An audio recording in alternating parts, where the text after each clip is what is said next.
Morning, Miss Ana María Guerrero Millones. My name is Daniel Molina Namuche. Hoy hablaré acerca del tema de Simple Past Tense Grammar del curso de inglés para la comunicación oral. Al hablar en pasado, nos referimos de algo que ya sucedió. La estructura de una oración en pasado simple es muy fácil.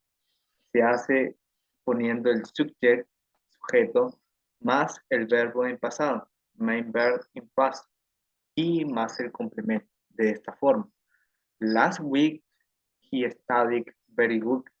La semana pasada él estudió muy bien. Ahí se puede ver que está en pasado.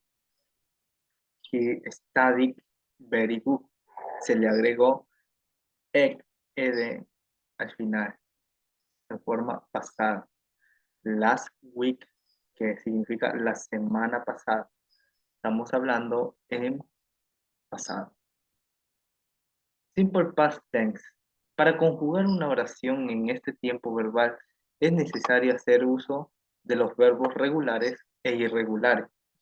Usualmente reconocemos un verbo en tiempo pasado simple por llevar la terminación ed, como ya lo mencioné antes.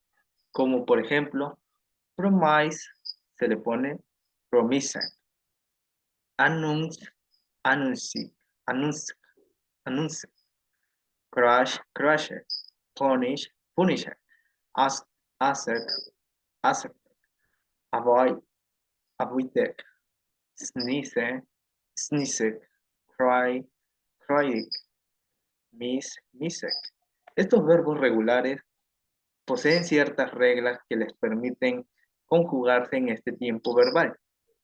Por otra parte, existe otra clase de verbos que por su propia naturaleza poseen una forma pasada predeterminada y no se forma con ed.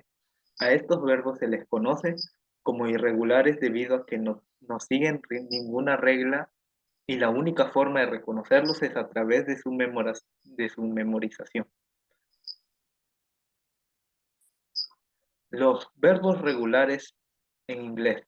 Regular verbs in English.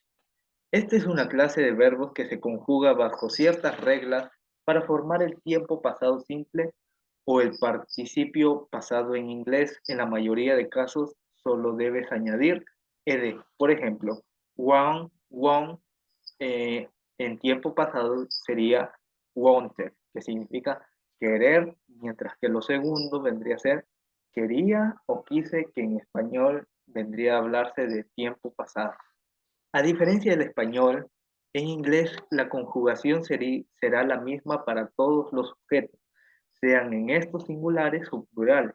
En primera persona, I, we, segunda persona, you, o en tercera persona, he, she, it, they. Existen algunos casos en los que se debe formar el pasado de estos verbos de la siguiente forma. Si el verbo termina con e, solo se le adiciona una d.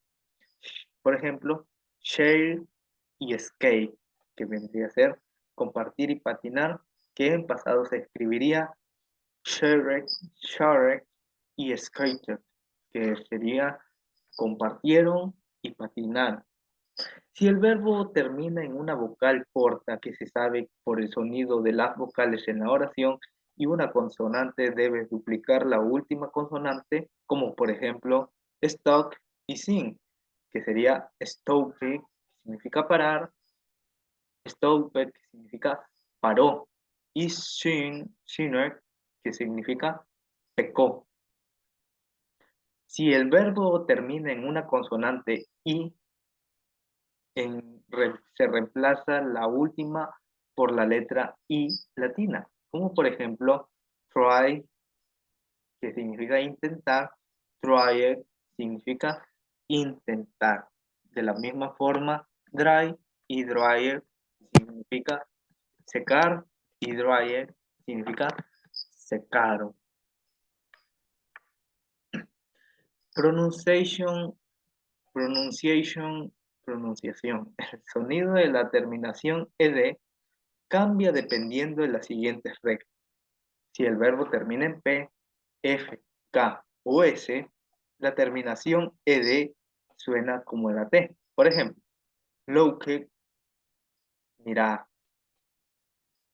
ask, ask, preguntar. Si el verbo termina con alguna consonante como B, G, L, M, N, V o Z, o en vocal, la terminación ed suena como D. Vegek, suplicar, united, unir.